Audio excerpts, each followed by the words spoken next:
Geobyte. Hello students, welcome to the numerical part of the thermodynamics. In the last video we completed up to 15th problem. Let us complete the remaining problems in this video. The 16th problem is: a system undergoes a state change from 1 to 2 according to the second law of thermodynamics. For the process to be feasible, the entropy change S2 minus S1 of the system. Remember, to have a process or for any process, S2 minus S1 change in entropy, final entropy minus initial entropy may be equal to 0. For example, if the process is occurring reversible and adiabatically, entropy change is 0. Similarly, S2 minus S1 may be greater than 0. For example, let us take the system. If you supply the heat to the system, then ds equal to what? Del Q by T. Since heat is given to the system, this heat is taken as positive heat. Heat supplied to the system thermodynamically positive. If heat supplied to the system, if the heat transfer is positive, definitely ds is greater than 0. ds greater than 0 means entropy is increasing. For the first case, if the process is occurring reversible adiabatically, ds equal to del Q by T plus S generation. Here reversible means entropy generation 0. Adiabatic means del Q by T equal to 0. The summation equal to 0. That summation equal to 0 if the process is occurring reversible adiabatically. Similarly, if your process, this is the system, if this system is losing the heat energy, then this heat is coming under negative heat transfer. Then the ds equal to del Q by T.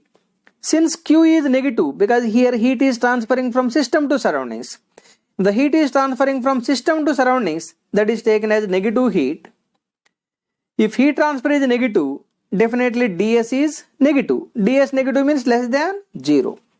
That means for any process, entropy change may be either less than 0 or more than 0 or equal to 0. So these three cases are practically possible. Then the answer is positive or 0, negative or 0, or 0 can be positive, negative or 0. So option D can be selected.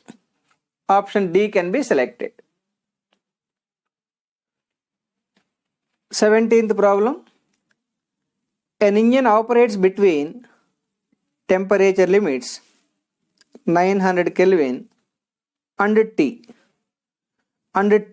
and 400 Kelvin. For both to be equally efficient. Very important problem. For both to be equally efficient, the value of T will be, it is like this. An engine is operating, this may be the heat engine 1, operating between 900 Kelvin, this is the hot source, is maintaining T1 equal to 900 Kelvin. It is giving the required heat energy for the heat engine. A part of the heat energy is converted to work energy. The remaining is dumped to the intermediate source here. Because a heat engine is working between 900 Kelvin and T Kelvin. The second heat engine, T Kelvin and 400 Kelvin. It means whatever the heat energy which is rejected by the heat engine 1 will be received by the heat engine 2. That is the meaning of that point, heat engine 2. This heat engine 2 is receiving the heat whatever it is dumped by the heat engine 1. A part of this Q2 is converted to work energy. The remaining is dumped to the cold source. Remaining is dumped to the cold source. Let that cold source is T3 equal to 400 Kelvin. That T3 is given as 400 Kelvin.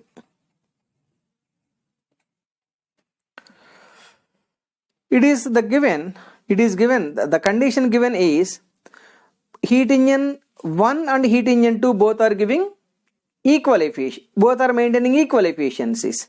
That means heat engine 1 efficiency equal to heat engine 2 efficiency. Heat engine 1 efficiency will be equal to heat engine 2 efficiency.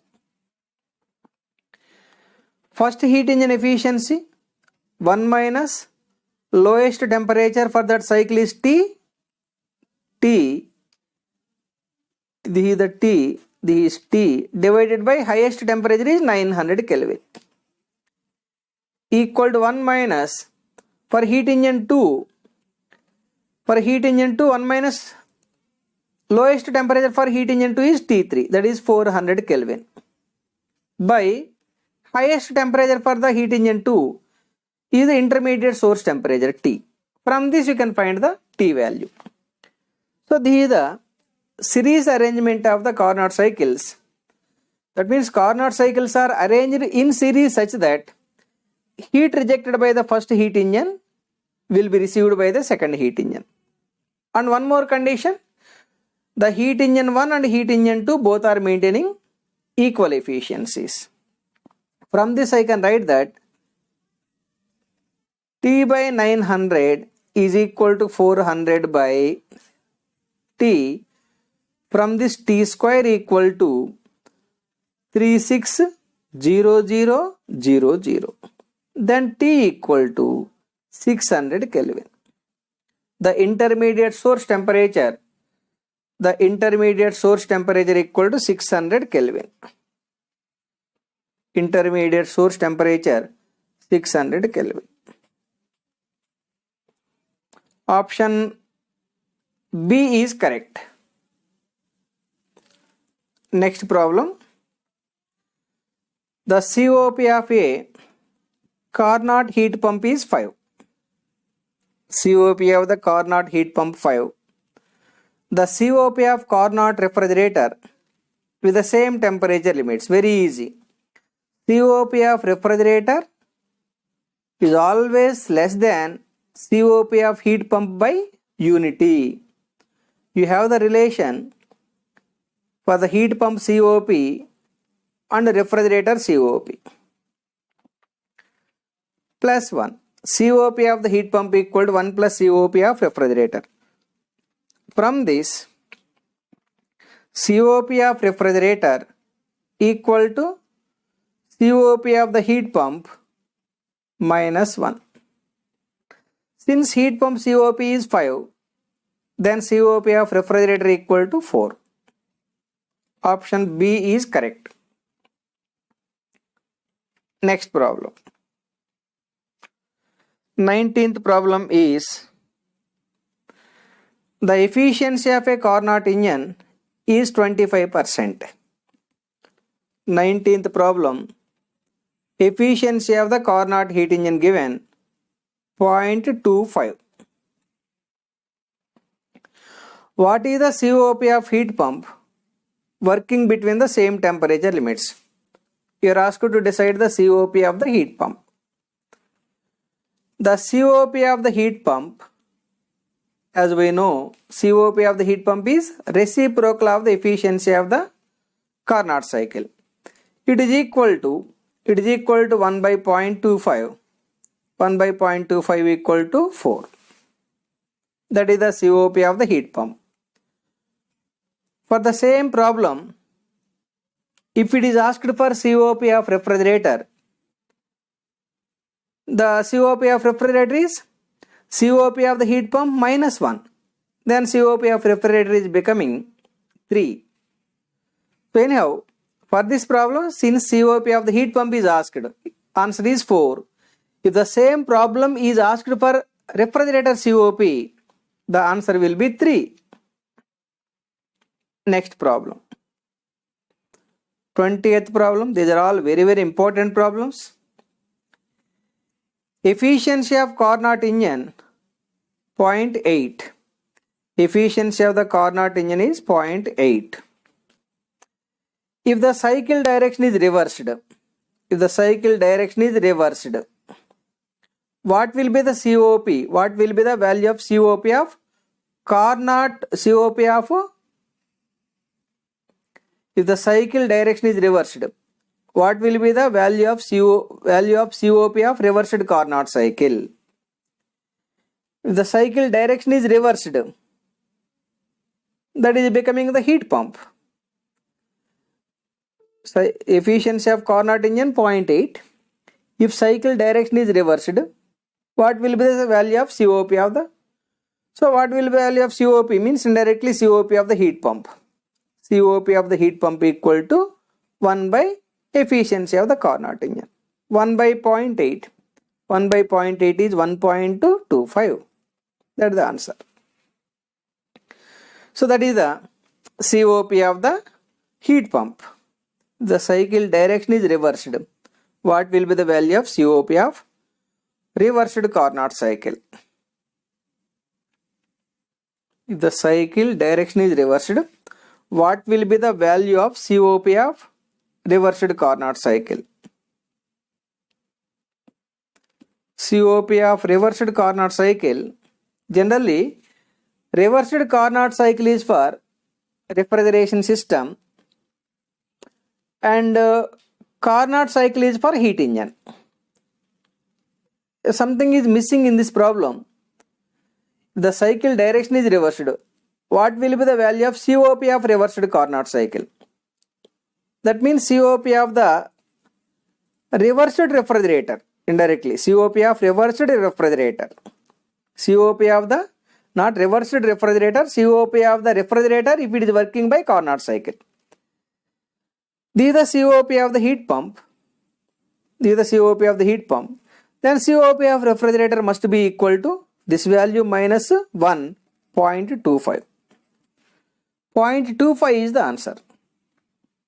Once again, it is asked what will be the value of COP of reversed Carnot cycle.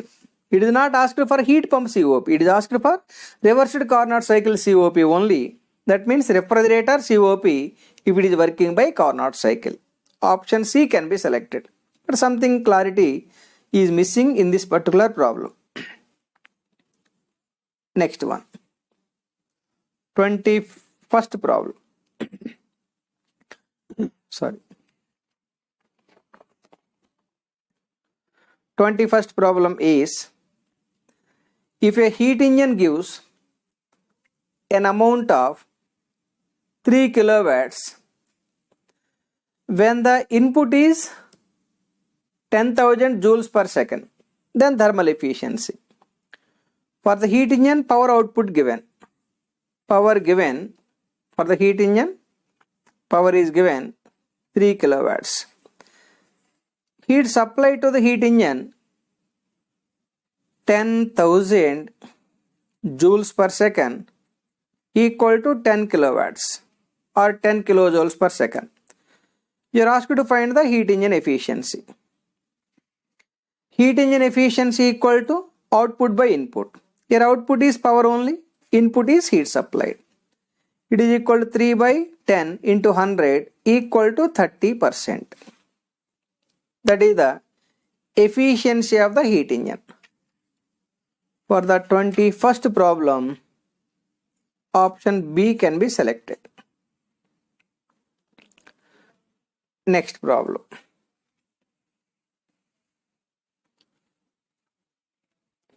Next problem, 22nd problem. Problem number 22nd.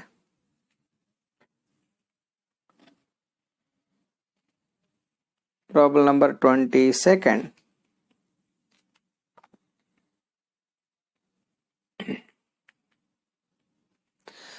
A heat engine is supplied with 250 kilojoules per second of heat at a constant fixed temperature of 227 degrees centigrade. It is like this. Let me draw the diagram. This is the heat engine. For this heat engine, heat is supplied from the hot source. The amount of heat supplied is 250 kilojoules per second,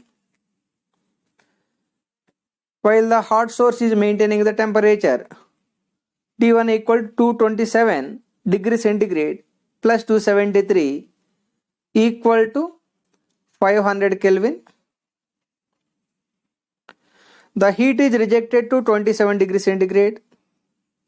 The heat is rejected to cold source is maintaining the T2 temperature equal to 27 plus 273 300 Kelvin. The cycle is reversed. The cycle is reversible. The cycle is reversible if the amount of heat rejected is the Q2 equal to how much?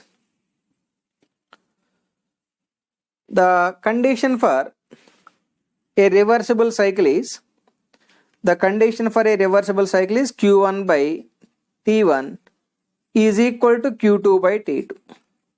Q2 by T2. This is the condition for a reversible cycle.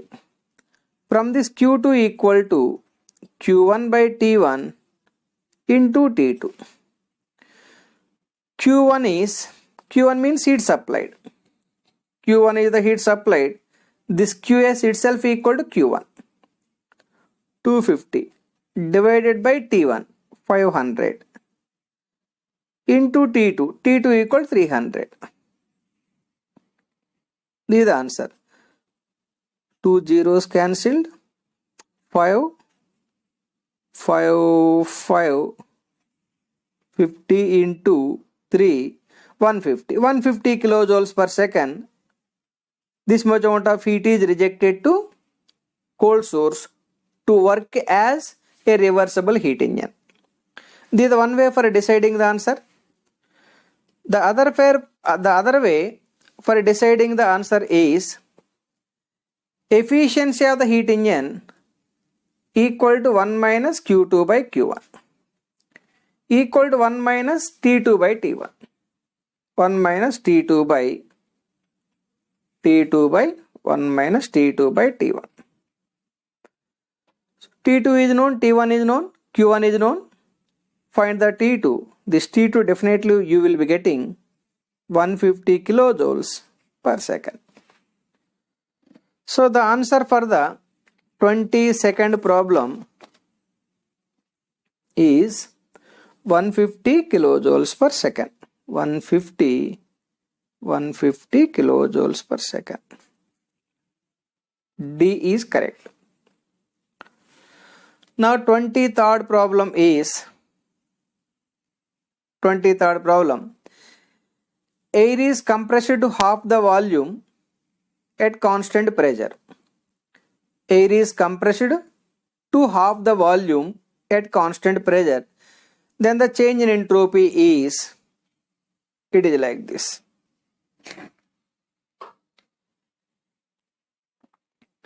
Third problem.